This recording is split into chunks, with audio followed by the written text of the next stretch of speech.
I miss being a dancer. Never professionally, but for fun. It started in theater, learning tap steps for the high school musical, then more choreography in community theater. Eventually, I found a group that did Scottish country dancing. It's a lot like square dancing, but with kilts, snappier music, and more kicking.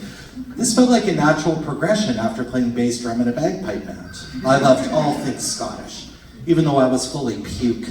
That's Polish-Ukrainian. My journey toward cultural appropriation began in earnest, and as it turns out, would later cost me dearly, anatomically. I was apparently pretty good at the dancing because I was invited to join the demonstration team. Lots of kicking, spinning, skipping, always to a reel, strathspey, hornpipe, or jig. It was fun, great exercise, and a wonderful way to meet people with thick Gaelic brogues who loved to say that they were from Grande Prairie. Now, there's an important distinction in the Scottish world between the words regimental and trews. This is a lesson I would learn far too late. When you play in a pipe band, your uniform has to be completely official, meaning regimental. In other words, no underwear under the kilt. That became a habit for me. Not just a habit, an identity. Regimental felt honest, historically accurate.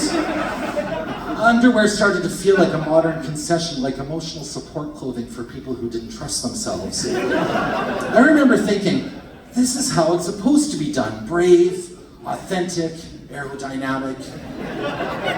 There was also a strange confidence that came with it, like walking around knowing a secret no one else did. A secret that, in retrospect, no one else consented to being part of. And honestly, nothing is more freeing than letting your Tadger and ghoulies swing free as you march in formation during the local Canada Day parade.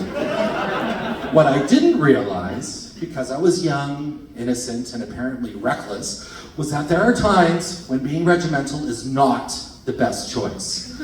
Specifically, when you're on a Scottish country dancing demonstration team. There's a lot of twirling, spinning and twirling, twirling and spinning. Now, gravity points toward the center of a mass. My enemy was the opposite, centrifugal force, which pushes things outward from the axis of rotation, just in case any of you are wondering. The thing being pushed outward was the hem of my kilt. The axis of rotation was me.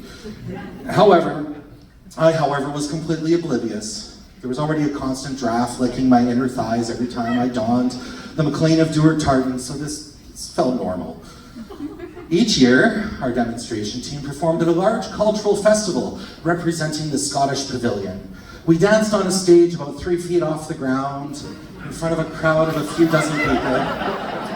After one performance, I received the biggest applause of anyone. Hoots, hollers, about half a dozen silver-haired women rushed to the base of the stage. One of them even threw a $5 bill at me, thanking me for my sturdy performance. I remember thinking, wow, I must be one hell of a dancer. I started reevaluating my life. Maybe this was my calling. Maybe I finally understood why people pursue the arts. I wondered if the other dancers felt this kind of love, or if I had some rare, undefinable quality, charisma, presence, magnetism. In hindsight, it turns out older women are incredibly supportive when they feel they're getting more than what they paid for. This went on for a year.